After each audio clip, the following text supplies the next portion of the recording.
કઠોર ગામમાં ટોયલેટ અને બાથરૂમનો કાર્યારંભ, સ્વચ્છતા અને વિકાસ તરફ એક મહત્વપૂર્ણ પગલું. રાષ્ટ્રીય અધ્યક્ષશ્રીના નેતૃત્વ હેઠળ સ્વચ્છતા અને વિકાસ તરફ વધુ એક મજબૂત પગલું.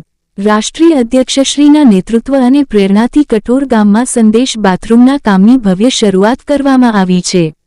સ્વચ્છતા, સુવિધા અને વિકાસ તરફ કઠોર ગામનું વધુ એક મજબૂત પગલું. સ્વચ્છતા એ આરોગ્ય, ગૌરવ અને વિકાસનું મૂળ આધારસ્તંભ છે. સ્વચ્છ પર્યાવરણ માત્ર રોગોથી બચાવે એટલું જ નહીં, પરંતુ સમાજમાં શિસ્ત, આત્મસન્માન અને પ્રગતિની ભાવનાને પણ મજબૂત બનાવે છે. આ વિચારધારાને સાકાર કરતા કઠોર ગામમાં સંદેશ બાથરૂમના કાર્યારંભની શુભ શરૂઆત કરવામાં આવી છે. આ મહત્વપૂર્ણ કાર્ય ડો. નાયક સૌરભ અરુણભાઈ, રાષ્ટ્રીય અધ્યક્ષ, ભારતીય વહીવટી સુધારા અને જનતા જાહેર ફરિયાદ પરિષદ સેલના નેતૃત્વ અને માર્ગદર્શન હેઠળ શરૂ કરવામાં આવ્યું છે. આ પહેલનો મુખ્ય હેતુ ગ્રામ્ય વિસ્તારમાં સ્વચ્છતા સુવિધાઓનો વિસ્તાર કરવો, ખુલ્લામાં શૌચની પ્રથાને સમાપ્ત કરવી અને જનતાને સ્વચ્છ જીવનશૈલી તરફ પ્રોત્સાહિત કરવો છે.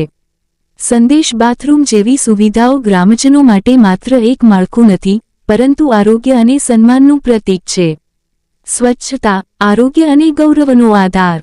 ગ્રામ્ય વિસ્તારોમાં સ્વચ્છ બાથરૂમની અછતના કારણે અનેક આરોગ્ય સંબંધિત સમસ્યાઓ ઊભી થાય છે.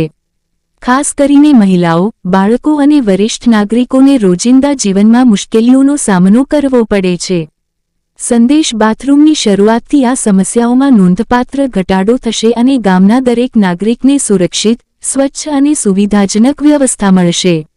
ડો. નાયક સૌરભ અરુણભાઈએ આ અવસરે જણાવ્યું હતું કે સ્વચ્છતા એ માત્ર સરકારી યોજના નથી, પરંતુ દરેક નાગરિકની સામૂહિક જવાબદારી છે.